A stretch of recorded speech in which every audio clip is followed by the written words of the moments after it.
E hoje eu quero falar com os irmãos sobre os últimos dias de Jesus nesse mundo. O que se sucedeu antes desse evento da crucificação e da ressurreição? Eu creio que esses últimos dias, os últimos momentos do Senhor Jesus Cristo, antes da sua morte, são extremamente significativos para nós. E o verso que eu quero ler com os irmãos e convidando-os a colocarem-se em pé, está no Evangelho segundo João, capítulo 13, verso 1. João, capítulo 13, verso 1.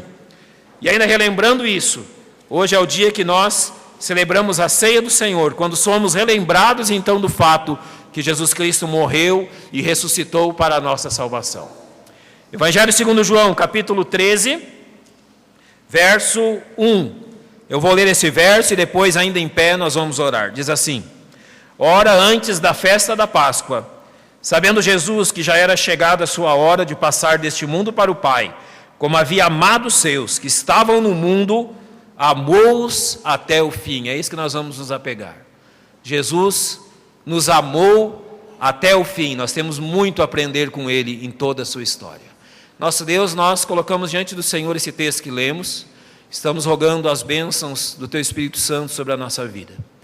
Prometeu-nos, ó Deus, que Ele nos conduziria dentro da Tua verdade. E hoje, quando celebramos a ceia do Senhor, vamos celebrá-la ao final deste culto. Nós desejamos, ó Deus, que o Teu Espírito Santo nos faça lembrar desses acontecimentos dos últimos dias da vida do nosso Salvador e das grandes lições que Ele nos legou. É o que nós te rogamos em nome de Cristo, o nosso Salvador. Amém. Podem se assentar, irmãos. Os últimos dias de Jesus nesse mundo, Ele nos amou até o fim. É interessante a narrativa do Evangelho segundo João, porque o Evangelho segundo João não é uma narrativa, vamos dizer, cronológica dos fatos. Por exemplo, João não traz, a semelhança de Lucas e Mateus, a genealogia do Senhor Jesus Cristo. Ele não se preocupa em nos descrever como foi o nascimento do Senhor ou os primeiros dias dele nesse mundo, como os outros evangelhos que nós chamamos de sinópticos. Ou seja, eles têm uma sinopse, eles seguem um roteiro, os 3 primeiros evangelhos. O Evangelho de João não segue esse roteiro. João, ele se baseia principalmente nos últimos dias do ministério do Senhor Jesus Cristo. E se você tomar a partir do capítulo 13, o primeiro versículo, que é o que nós lemos, ele se baseia nos últimos dias realmente. Ele já está narrando aqui o momento em que o Senhor Jesus Cristo celebra a última Páscoa com seus discípulos. E então se dá todo o desenrolar daquilo que nós chamamos a paixão do Senhor. Ou seja, os últimos acontecimentos dele, incluindo então a crucificação, a sua morte e a sua ressurreição. Então João, ele não está dando uma cronologia, mas sim estabelecendo o fato que tudo isso que aconteceu, ele se deu para demonstrar que Jesus Cristo é o Filho de Deus e o nosso Salvador. Aquilo que João fala é que as coisas que ele escreveu é para que saibais que Jesus Cristo é o Salvador do mundo. Então o Evangelho de João é o único livro da Bíblia escrito essencialmente para evangelismo. Preste bem atenção nisso, é o único livro dos 66 livros das Escrituras que é escrito com o objetivo claro e específico de evangelizar outras pessoas, ou seja, de demonstrar que Jesus Cristo é o Salvador. Se nós pensarmos, se alguém ele tem conhecimento que os seus últimos dias se achegam, se um de nós tem o conhecimento que os últimos dias da sua vida nesse mundo são aqueles que ele está vivendo, ele vai se preocupar, logicamente, em deixar um legado, em deixar alguma lição, em deixar algo para aqueles que ficam. É natural que façamos isso, é natural que pensemos assim.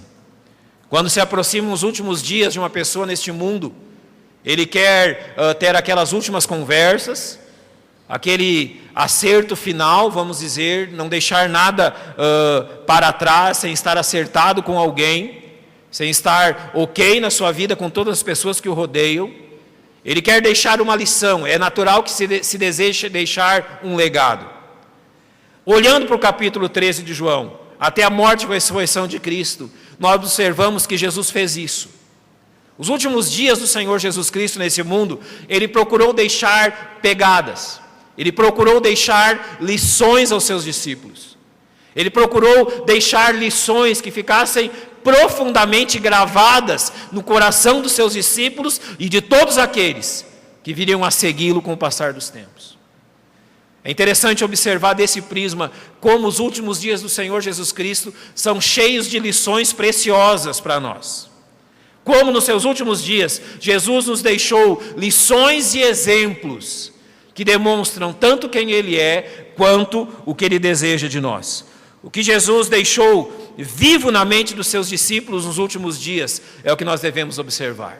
Não é? Jesus deixou vivo na mente dos seus discípulos um ensino, um exemplo. E exatamente isso, em 3 pontos apenas, que eu gostaria de ver com os irmãos nessa noite.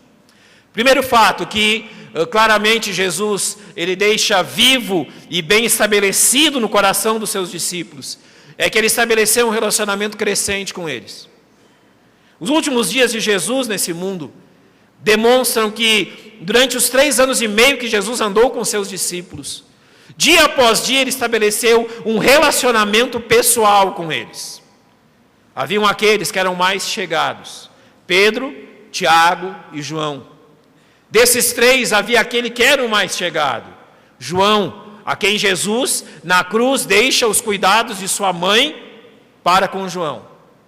Com todos eles, inclusive com Judas, aquele que o traiu, Jesus foi estabelecendo um relacionamento crescente, uma intimidade crescente. Jesus se permitiu a esses homens deixar-se conhecer.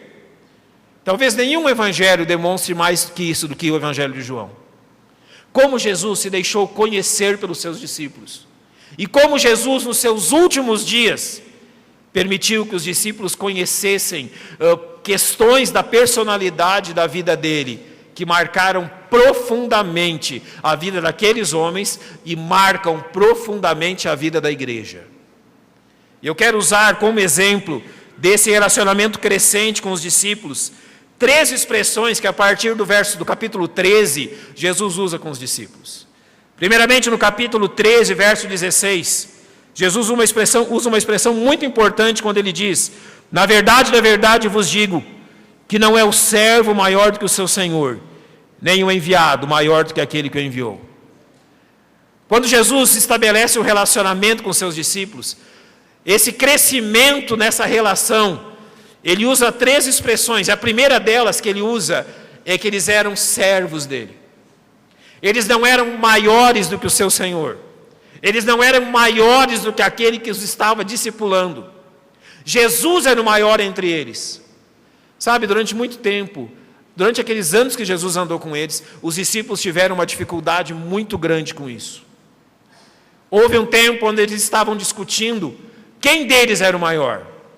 Houve um tempo onde a mãe de 2 deles se aproxima do Senhor e pede que no seu reino Jesus permitisse que um dos seus filhos assentasse à sua esquerda e outro se assentasse à sua direita.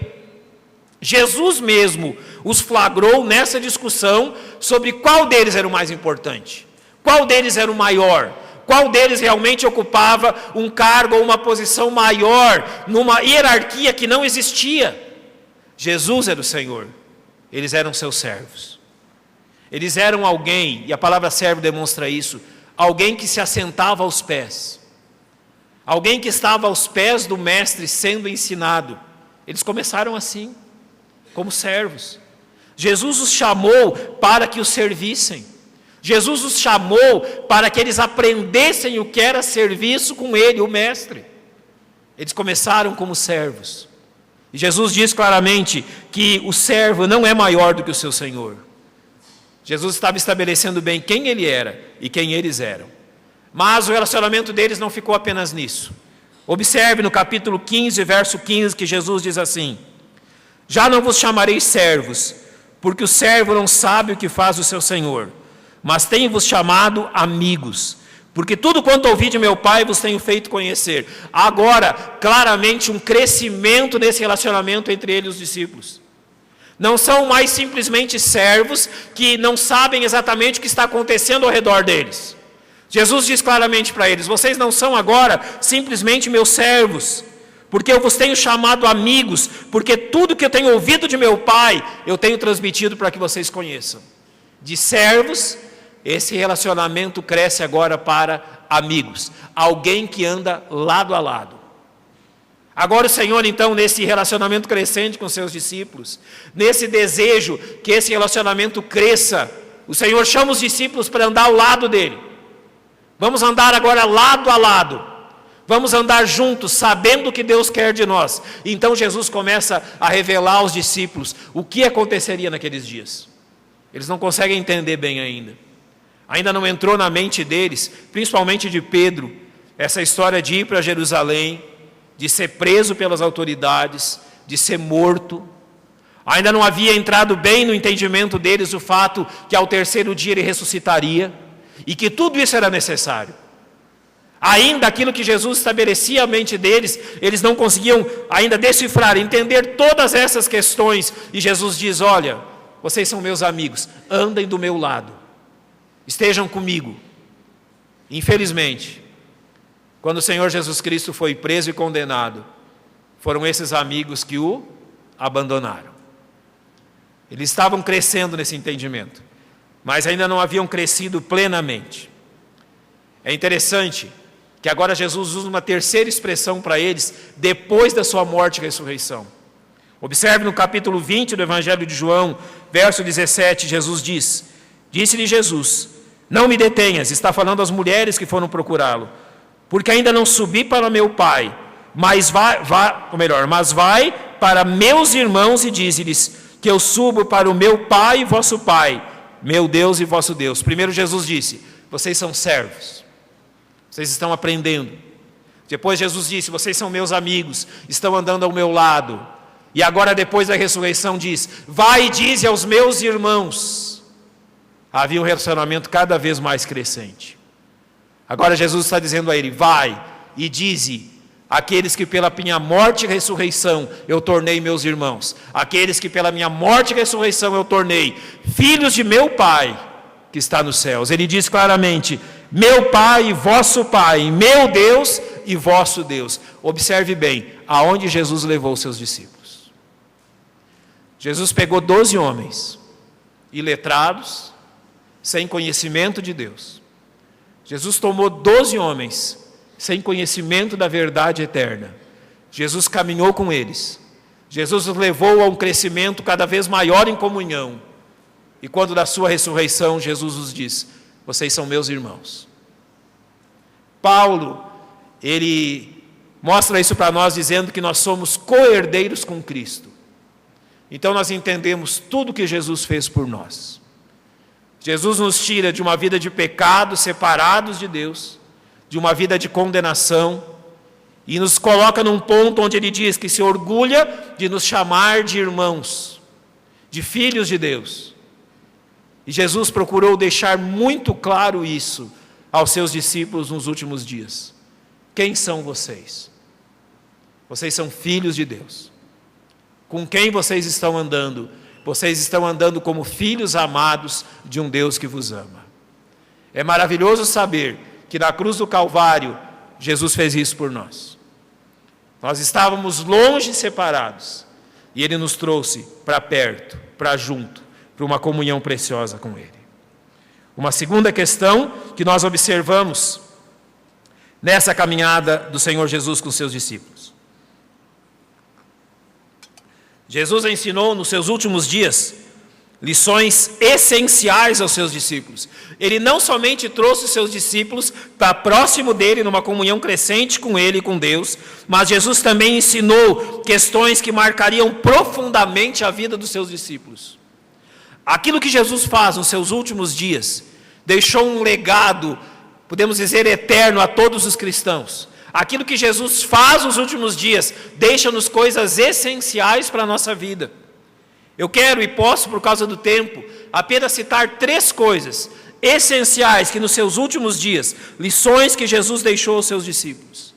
No capítulo 13 de João, versos 3 a 5. Jesus está com os seus discípulos. Eles estão reunidos no cenáculo. Eles estão celebrando aquela que nós chamamos a última ceia. Entre os seus discípulos está também aquele que o traiu, Judas. Jesus não expulsa Judas. Jesus permite que Judas assista a tudo aquilo que está acontecendo. Jesus sabe que Judas irá traí-lo, mas ele permite que Judas veja tudo o que se dá naqueles últimos momentos aqui na terra. Eles estão sentados, talvez ainda a discussão sobre quem é deles o maior, talvez ainda a discussão sobre qual deles realmente é o chefe. E Jesus faz uma coisa que eles não conseguem entender naquele momento, e Pedro traduz isso nas suas palavras. Jesus, ele retira a sua túnica, ele se cinge de uma toalha, ele tem uma vasilha d'água junto com ele, e um por um daqueles discípulos, Jesus começa a lavar os pés deles. Eles sabiam que a pessoa que lavava os pés do seu Senhor era aquele escravo mais baixo da casa. Os senhores, eles escolhiam aquele escravo mais baixo, mais ralé da sua casa, para fazer esse serviço de lavar-lhe os pés. E os discípulos são surpreendidos pelo mestre fazendo esse serviço para eles. Jesus começa a lavar os pés dos discípulos. Pedro não aceita isso. Ele diz: Senhor, de forma alguma o Senhor vai me lavar os pés. Ele não está entendendo o que Jesus está ensinando para ele. E ele diz: Pedro, se eu não te lavar os pés, tu não tem parte comigo. Então Pedro inverte a questão: Senhor, não só os pés, o corpo inteiro. E Jesus disse: olha, Pedro, não é necessário isso. Aquele que está lavado não necessita de lavar apenas, não mais do que os pés. Naquele dia, Jesus firma na mente dos seus discípulos uma lição que eles jamais esqueceriam. Que Jesus, sendo o Senhor dos senhores, o Rei dos reis, o Deus soberano, ele era humilde ao ponto de realizar o serviço que eles consideravam mais indigno. A humildade de Jesus e a humildade no relacionamento de Jesus com eles os levava Cristo a servi-los de uma forma que até mesmo eles consideravam degradante. Jesus ensinou aqueles homens que a humildade nunca é vergonhosa nem degradante, que a humildade é uma marca dele, e uma marca que devia estar presente nos seus discípulos. Mas ele não para por aí. No capítulo 13, os versos 34 e 35, Jesus ensina uma segunda lição essencial para eles. Jesus ensina uma lição clara em João capítulo 13. Ele diz assim nos versos 34 e 35: um novo mandamento vos dou, que vos ameis uns aos outros, como eu vos amei a vós, que também vós uns aos outros vos ameis. Nisto todos conhecerão que sois meus discípulos, se vos amardes uns aos outros. Jesus ensinou a humildade como revestimento do caráter, e Jesus ensinou o amor como marca. Quando Jesus, nós lemos em João 13:1, ele diz que ele nos amou até o fim. Jesus, nos últimos dias dele aqui nesse mundo, ele procura deixar claro aos seus discípulos que o amor é a marca daqueles que o seguem. Ele diz aos seus discípulos que as outras pessoas reconheceriam ele neles, ou seja, Jesus em nós, se nós amássemos uns aos outros como ele nos amou. Aqueles homens estavam acostumados a outras regras. Por exemplo, eles estavam acostumados com a regra de não fazer ao outro aquilo que eles não queriam que os outros fizessem contra eles. Então eles não fariam o mal a ninguém, desejando que ninguém também lhes fizesse mal. Num determinado momento houve um crescimento nesse entendimento, e desse passo eles passaram a entender que eles deviam então fazer pelos outros aquilo que eles queriam que os outros fizessem por eles. Houve um crescimento. Mas quando Jesus ensina a lição do amor para eles, Jesus diz que não é nem fazer o que você não quer que as pessoas lhe façam, nem fazer o que você quer que as pessoas façam para você. Mas ele diz: vocês têm que se amar, seguindo o meu exemplo. Ou seja, a forma que eu vos amei na cruz é a lição que fica para que vocês se amem uns aos outros. Grande lição Jesus deixou àqueles homens, dizendo: olha, eu fui até a morte por amor de vocês. Eu enfrentei a cruz e o sofrimento, porque eu amei cada um de vocês até o fim. E essa mensagem ficou profundamente gravada no coração daqueles homens. Uma terceira questão que Jesus demonstrou foi a misericórdia como conduta. Misericórdia é não dar à pessoa aquilo que ela merece, mas principalmente minorar o sofrimento daquele que está sofrendo. Jesus, ele grava essa mensagem profundamente no coração dos seus discípulos, usando como exemplo o apóstolo Pedro. Pedro, ele nega o Senhor, Ele está presente na casa do sumo sacerdote, por 3 vezes ele nega, e ele nega diante do Senhor. O Senhor me encara profundamente no momento em que Pedro, pela 3ª vez, diz que eu não o conheço. Quando Jesus é morto na cruz e sepultado, Pedro se volta para os outros discípulos e diz assim: olha, eu vou pescar. É como se ele estivesse dizendo: foi tudo muito bom, foi tudo muito agradável, foram 3 anos e meio maravilhosos, mas eu estou voltando para a minha velha vida. Ele faz isso, ele vai para o barco, para a beira do mar, os outros o acompanham, mas depois da ressurreição acontece algo que pega eles e Pedro desprevenidos. Jesus está lá na beira do mar. No primeiro momento eles não reconhecem que é o Senhor, mas depois, quando o Senhor os chama, eles sabem, é o Mestre. Jesus tem um alvo naquele dia principal. O alvo era Pedro. Talvez muitos líderes, diante do erro dos seus discípulos, descartariam eternamente, vamos dizer assim, aqueles que o negaram da forma tão descarada como Pedro fez. Mas Jesus não é assim. Jesus quer deixar uma lição aos seus discípulos. Ele chama Pedro.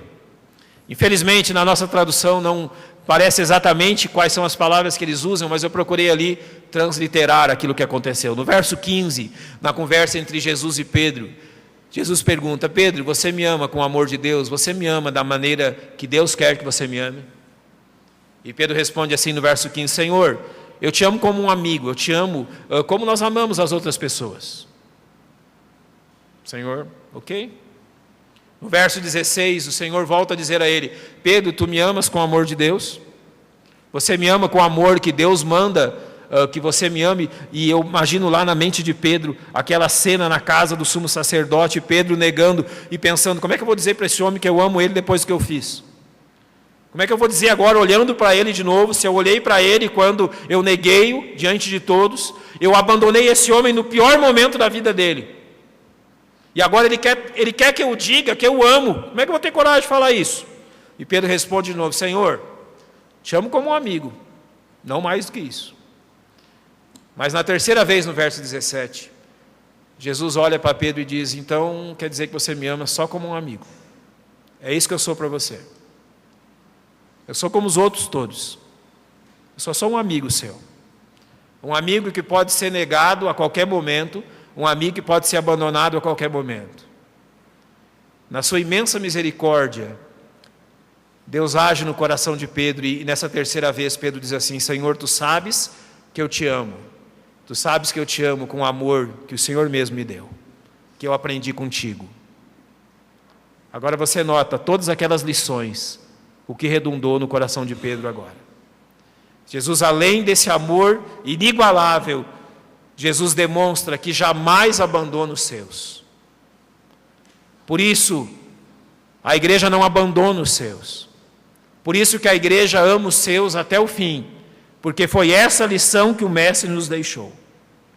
Por piores erros que aqueles da igreja cometam, que nossos irmãos ou nós mesmos cometamos, a igreja não deixa os seus soldados feridos no campo de batalha. O Senhor Jesus buscou Pedro e o restaurou. E foi essa lição que ele deixou fortemente gravada no coração de todos aqueles que o seguem. Em terceiro e último lugar, Jesus deixou um exemplo em si mesmo.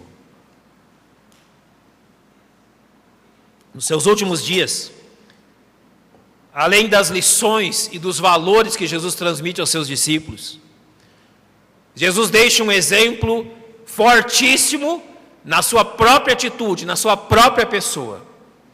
E esse exemplo em si mesmo nós podemos citar, infelizmente pelo tempo, apenas 3 coisas, mas eu creio que muitas mais há para nós observarmos no Evangelho. A primeira delas, Jesus deixou um exemplo de um homem completamente submisso ao Pai.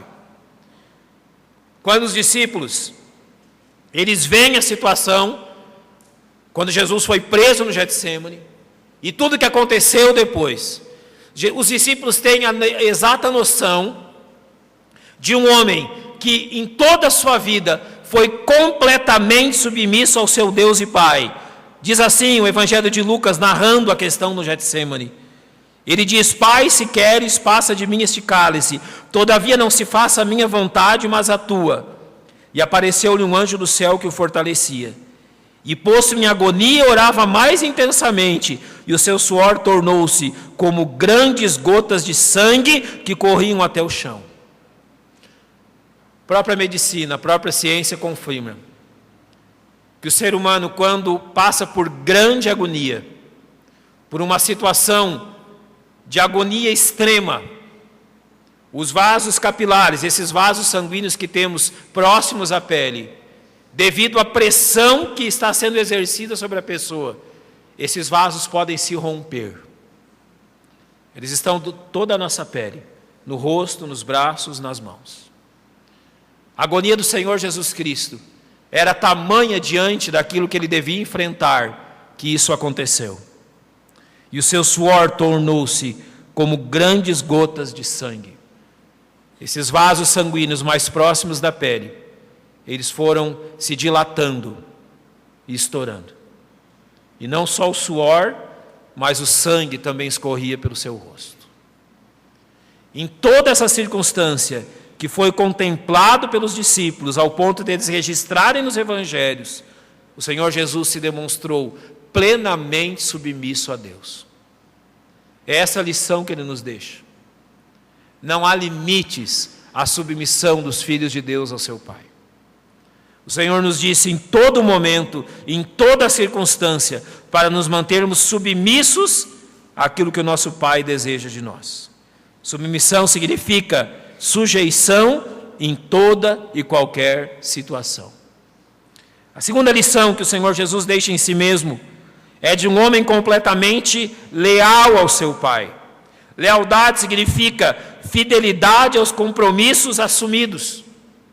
E observe como João narra isso no capítulo 19. O Senhor Jesus Cristo está na cruz, está pregado na cruz, e o texto narra da seguinte forma: depois, sabendo Jesus que já todas as coisas estavam terminadas, ou seja, tudo aquilo que a Bíblia dizia sobre ele estava cumprido.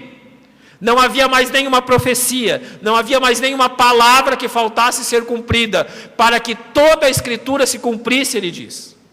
Ou seja, nesse momento ele contempla que tudo estava cumprido, que ele foi leal a todos os detalhes daquilo que ele devia realizar. Ele diz: eu tenho sede. Estava, pois, ali um vaso cheio de vinagre, e encheram de vinagre uma esponja, e pondo-a num isopo, lhe chegaram à boca. E quando Jesus tomou o vinagre, disse: está consumado, e inclinando a cabeça, entregou o seu espírito. Ele diz: está completo.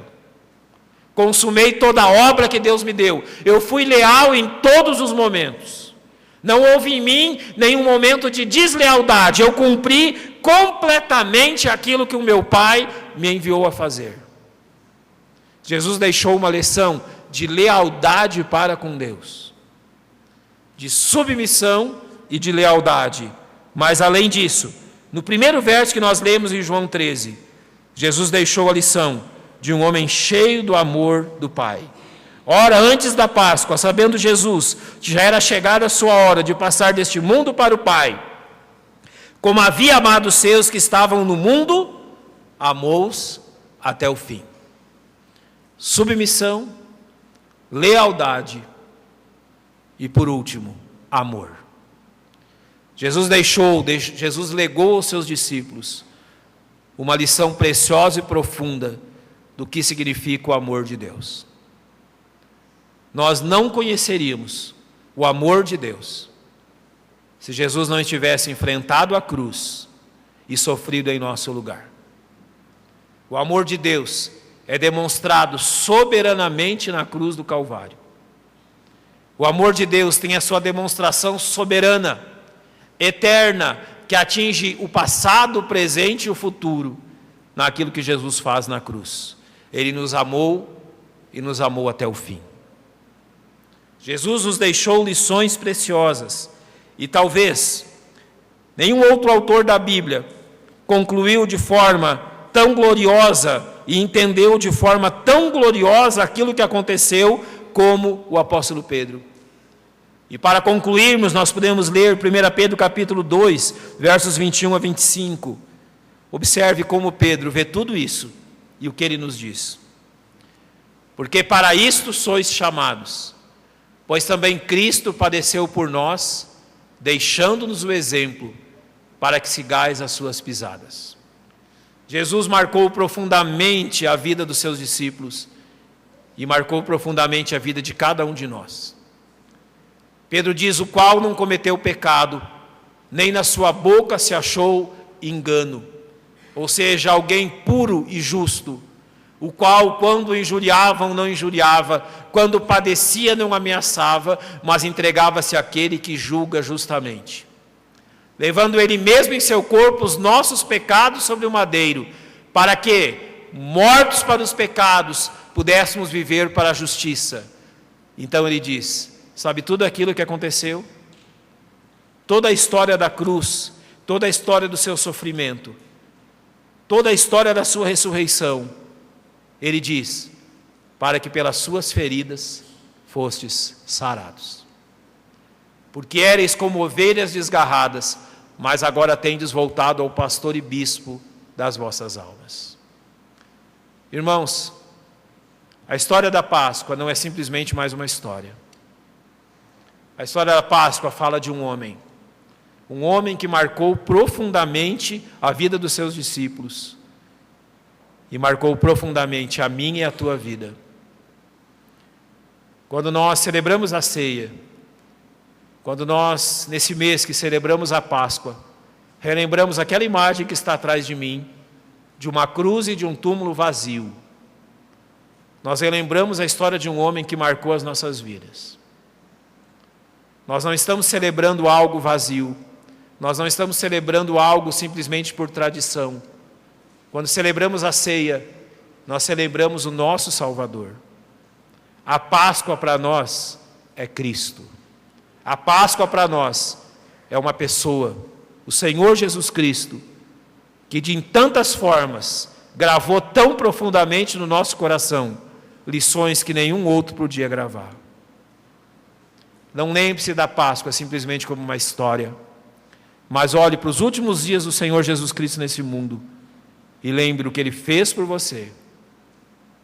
Lembre o que Ele está fazendo pela sua vida e lembre claramente o que Ele ainda fará. Jesus Cristo é o centro da nossa vida. Jesus Cristo é o centro de tudo que somos. Jesus Cristo é o centro dessa igreja. Jesus Cristo é o centro da história da humanidade. E quando chegar o dia em que todo joelho se dobrará e toda língua confessará que Ele é o Senhor, então simplesmente nós vamos ter a confirmação daquilo que a Bíblia tem nos dito claramente, que Jesus Cristo é o Senhor dos senhores e o Deus dos deuses. Glória a Deus por Ele. Que nesse mês que celebramos a Páscoa, o nosso coração se volte para Cristo. Não simplesmente para mais uma história, mas para aquele homem que na sua história marcou a nossa história. Vamos fechar os olhos, vamos orar.